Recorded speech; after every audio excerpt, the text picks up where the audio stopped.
Welcome to Unshakable with Human Design, the show dedicated to helping entrepreneurs use human design to shift from hustle to flow without sacrificing results.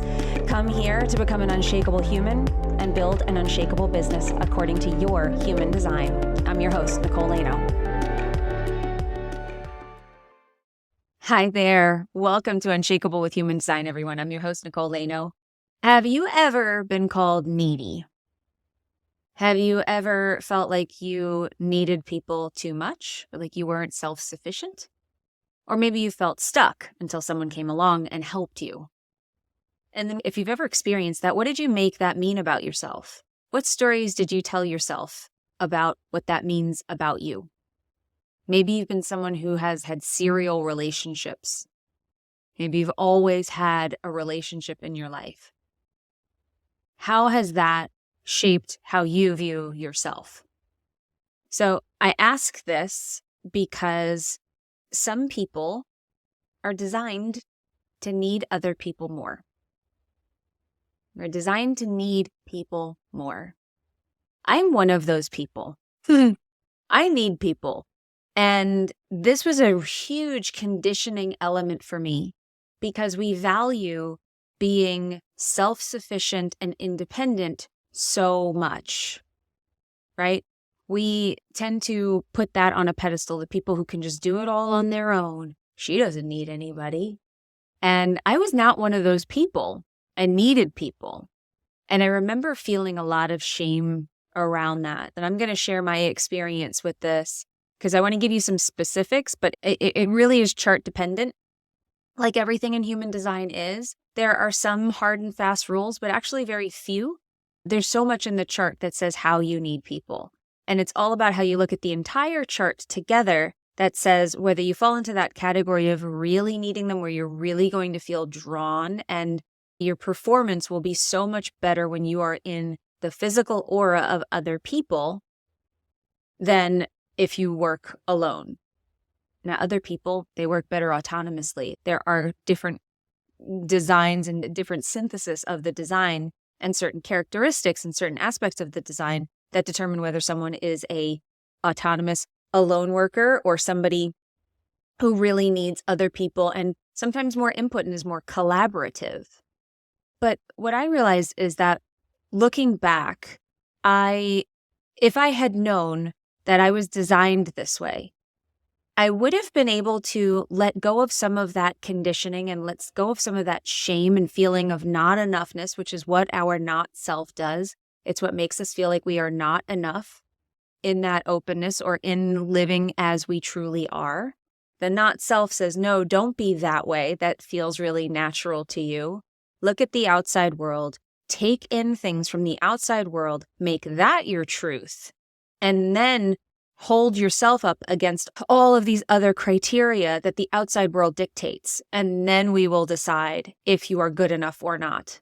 And so many of us don't measure up when we do that because it's not aligned with who we are. So there's always this part of us that is just like, but this is how it feels good to me. The world and the not self says, no, you can't be that way. That's not acceptable. That's not desirable. That's not how we get what we want.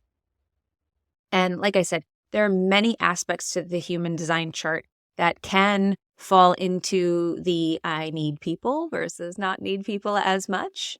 There's a lot of it, and I'm not even going to scratch the surface, but we're going to dive into a little bit of my experience. I'm going to give you 5 aspects of my design that jump out as if I had known this about myself and I wasn't beating myself up so much over the fact that I wasn't independent enough. I wasn't as independent as other people. I needed to be around people at certain times for certain things, and I made that mean things about me. I might have been able to see where some of it was codependency, some of it was actually out of alignment for me. If I knew what was correct for me to say, I need people like this is actually what my energy is asking for. This is actually what my energy is calling out for or is reacting to in the outside world. Meaning when I connect with somebody who bridges my split, there's a reason why it feels really good and I want to be around that person all the time. there's a reason that I feel a longing that maybe they don't, because that might not be what I do for them. So if I knew about this, I might have been able to see what was happening rather than being turned around, which is what our conditioning does. It feels good when I'm with that person. Then they go away and I don't feel good. What's happening? I must need them. What are they doing? That feeling, not a conscious feeling, but just that pull toward things that maybe we're told aren't that desirable, or it's just not something that people reward you for needing people. And could it just be an energetic need and not something that feels like you are lowering yourself, or it's not a codependent relationship? So people, I'm not talking about this one for me because I have a defined G center, but people who have an open G center and an undefined G center, that undefined identity, they're naturally going to want to be around lots of different people and take things in that way. Now, they have to know that can be a conditioning element for them, and that can lead to codependency, which is why this knowledge of human design and understanding your design can be so valuable. So you don't fall into codependence. You get to use that energetic pull. You can use it and learn from it, and this is how it becomes your wisdom. When we say your white space, the undefined stuff in your chart, has the potential to be your greatest wisdom. Everything that's open has the potential to be great wisdom for you. It's part of what you're here to learn about other people, not about you. So of course you're drawn to it. Of course you attract it. This is how we attract. So if you understand how it works, then you're less likely to fall into the shadow function of that and more into the higher expression of it, to say, I know this isn't me. I see what's happening. Let's play with this. Let's see what happens when I do this. And then I'm going to break away because I don't need it all the time. If I had known that, I might have been able to navigate life differently and think about myself very, very differently without so much judgment and shame that did come from some of the stories I told myself about the way that I needed people. So let's dive in. There's not even all of them here. We're not diving into my entire chart, but there are 5 aspects that really make me feel that pull to other people, and why it's actually something that I should embrace rather than shame myself for or deny myself because I want to be like this other person, where it might be an alignment for them to be doing that thing alone. So the first thing in my design that actually makes me need people more, that makes me connect with people more and faster, and need that connection, is I am a split definition. I am a simple split definition, or a small split. Those are synonymous terms. What it means is there's one gate that's needed to bridge my split. And that one gate is a very, very strong attachment point. And I don't just have one of them, I have 6 of them. I have 6 gates that bridge my split. So lots of people feel really good to me because there's a very good chance that almost everybody carries one gate that I need. Not everyone, of course, but I have a lot of options. There's a lot of ways that people can spark something with me. I can have an electromagnetic connection that makes all of the pieces of my design work. What's fun about this is lots of different people can bridge it different ways, so I get to experience all these different connections. What's it like if my ego connects directly to my throat? What's it like if my emotional center connects directly to my throat? And certain people bring that out in me. So I can play with that. That can be a huge attraction point for me and for them. That can be a way that I play with being productive and seeing what happens when I get single definition through being in the aura of other people. If I wasn't so busy beating myself up for needing this or feeling like I needed it and labeling myself as needy, I could have used it and had more fun. If I knew then what I know now, things would be so different, right? Okay, the second thing in my design that requires that I need people or that I be around people more.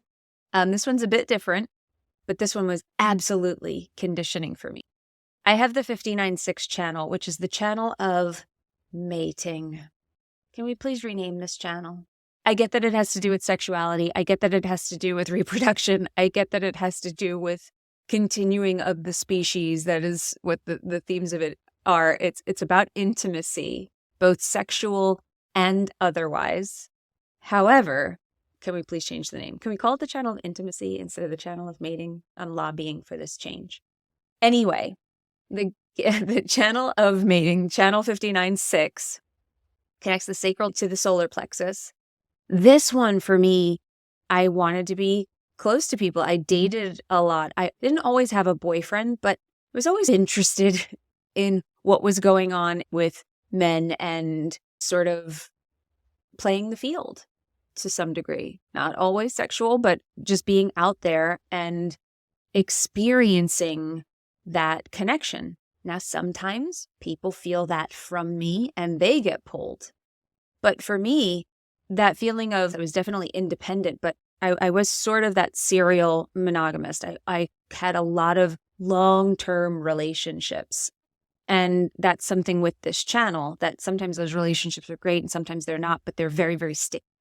They're really tight. There's a strong bond that I form with people in all types of relationships, but certainly romantic relationships. So once you get in, you might not be able to get out, and that can be a conditioning force. I had to undo a lot of the stories that I told myself about why didn't I just get an apartment by myself for a couple of years and go to Europe like these other people. And I'm kind of built to look for the right partner.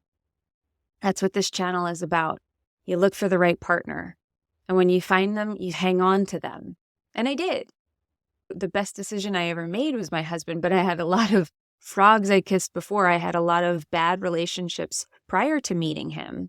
A lot, but I had some. And that is that channel at work. And if I had understood that I'm more predisposed to be looking for a partner, to be seeking one, to be open to that, and for them to want to have a bond with me, not to just have a quick relationship and move on. There is a monogamy to this channel. If I had understood that, I might have been a lot easier on myself, and I might have been able to look at the relationships I was getting into through a different light and taken them a lot more seriously too, and recognize how serious they were, that if I got into a relationship, it might be very difficult for me to get out of them. So the third thing that makes me more predisposed to need people, designed to need people, is my 2-line and my unconscious Jupiter. My unconscious Jupiter is a 2-line, not the second gate, but the second line, which is a gate of partnership.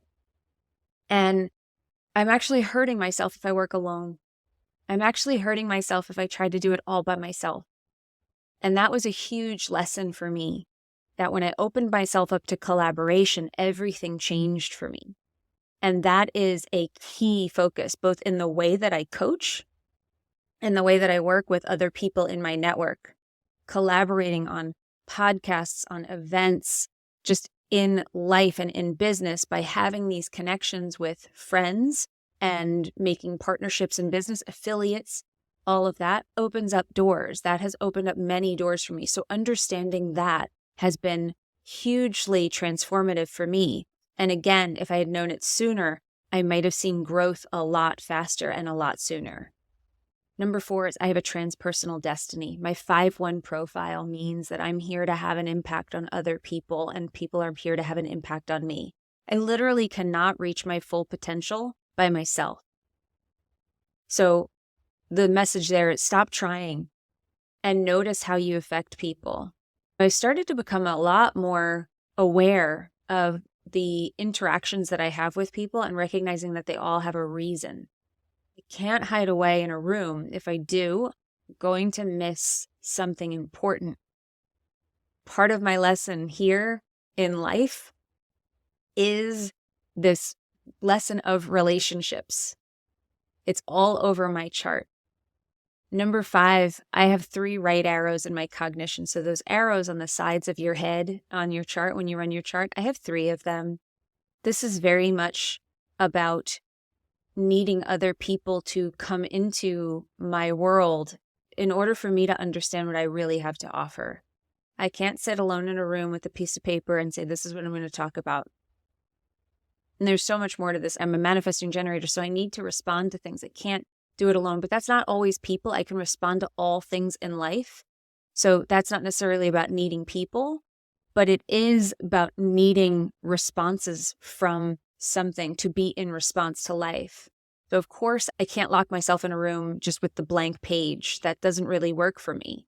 But also where my magic comes out is when I'm in interaction with people and they can ask me questions, and then things that I didn't even know I knew come out of my mouth. And they couldn't have done that unless somebody asked me about it. It couldn't be me just deciding I'm going to talk about this today. It doesn't often work like that. So by cutting myself off from people, I'd be cutting myself off from my own magic. My purpose is deeply connected to other people. It's deeply connected to relationships. And I am not a 4-line. I have 0 4-lines in my whole chart. 0. So it's not a 4-line thing. It goes beyond the 4-line. I know we think about the 4-line as the networker, as the one that needs people, the opportunist, the person who is connected, the connectors of society. They're the ones that connect everybody together and they are connected to everyone. I've got a guy. That's a 4-line line. I have 0 of them. There are so many other ways that your design is speaking to you, telling you that you have to reach out to other people. And some people don't. Some people have a much more me-focused design. And that's beautiful too. But we tend to reward that. We tend to look at that with a lot more admiration, being able to do something yourself, being a self-starter, being self-reliant. We can look at those people and just be like, look at all they've done. And they've done it all by themselves. And they haven't needed anyone. They're an island. And then there's always the admiration that comes with that. And that's right for some people. It's not right for others. And there's another aspect to this. My incarnation cross is also in the quarter of duality, which is all about relationships, all about bonding. It's all over my chart. There are always these themes in our chart, and they always hold our greatest lessons.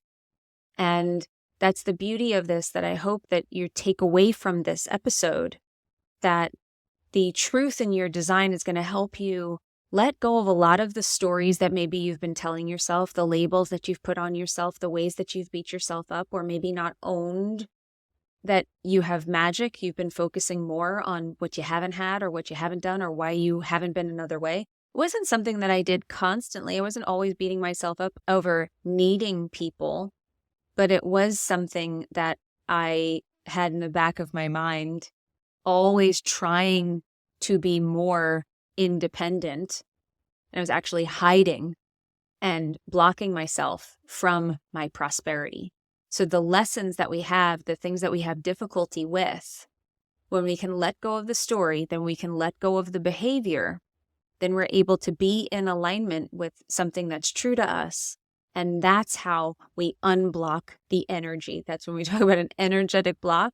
Energetic blocks actually block you from doing the things that you're meant to do and doing them in a way that will bring the right things to you.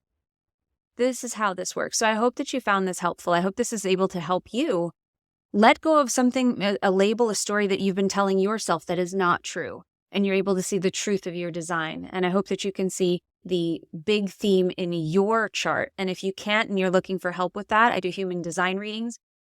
You can go to my website, NicoleLano.com, and go to the Work With Me section. There's ways that you can book readings with me. There's also our Human Design Lab if you want to get your feet wet over time, our monthly membership where we dive into a different aspect of design each month. And you also get an accelerator course right when you sign up, so you can dive right into your design and start getting into what it means to be your type, authority, your profile, and all of that fun stuff. We do really great things in there. You can go to NicoleLano.com/lab.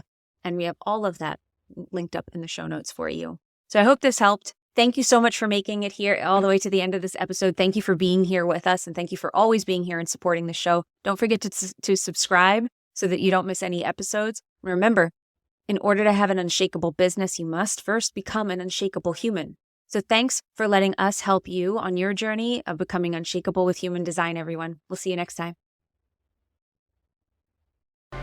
If you love this episode and you're a fan of the show, please show us the love on iTunes, Spotify, or wherever you're listening to the show and leave us a review. And if you'd like to connect with other entrepreneurs on their human design journey, join our free Facebook community, Human Design for Entrepreneurs. Go to NicoleLano.me/podcast links to join the group, book a human design reading with me, or access our free human design resources. We'll see you there.